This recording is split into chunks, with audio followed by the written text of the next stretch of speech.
So here we are, 6 channels of audio. That's right, 6 channels of audio. You may be thinking that's a bit excessive. That comes from my days of wedding videography because you don't get a second take. And I figured, why not capture audio like you do with music? Then you can mix down later. But it's very important to stay organized on set, knowing what audio clip is what, taking good notes, writing down your file names.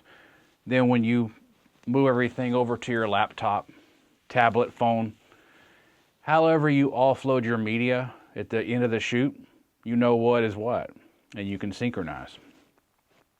Another important thing to keep in mind, especially when you're dealing with equipment that may not have time code capability, like my field audio recorder, set the date and time. And we recently went through a time change, so that's very important.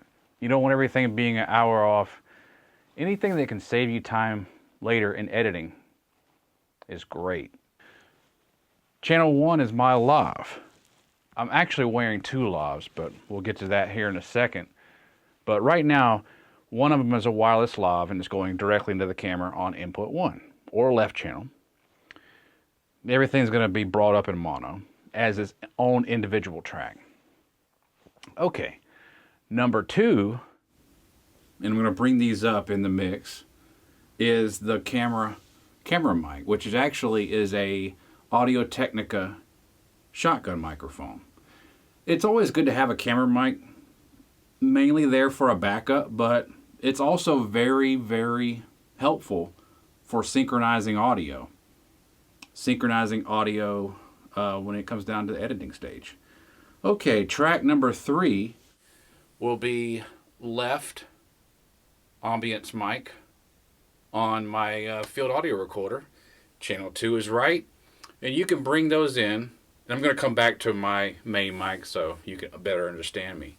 You can bring those in to add a sense of dimension, audio dimension, kind of make it the audio portion of your production more immersive.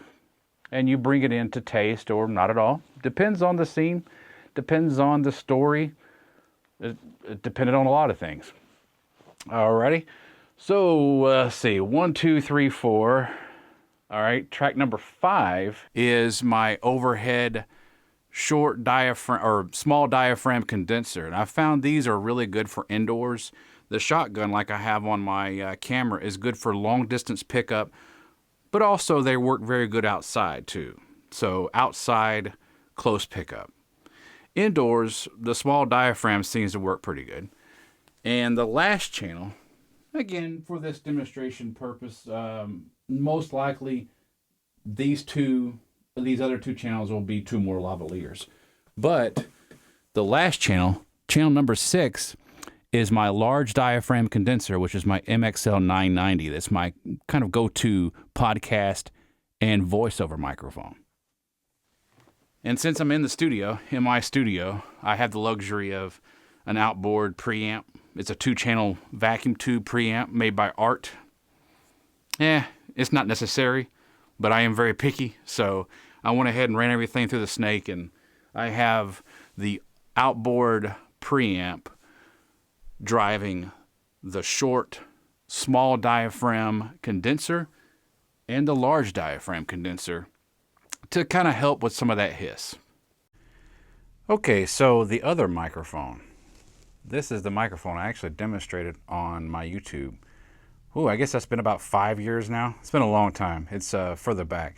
But it's a microphone that has a tip ring sleeve connector, and I plug it into my phone using a tip ring sleeve audio adapter for like an aux-in cable, and that's plugged into the charge port. So that's how I'm talking to you right now, and I want to show you a behind the scenes of the 6 tracks. There's the small diaphragm condenser. There's my lavalier. It's actually in my pocket right there. And you can see the wire from the other lavalier which is going directly into the phone. Here's my field audio recorder. And you can see the 4 tracks. That's that mic. That's that mic. The other 2 channels are the small diaphragm condenser and the large diaphragm condenser. The wireless lavalier goes into the camera, and you can see it showing up on channel 1, and then channel 2 is this very long mic. This very long mic. Audio-Technica shotgun mic. And there's the drum kit. You hear the drum kit in the podcast. As well as the precision bass right there. I don't have the electric in here right now. I've been practicing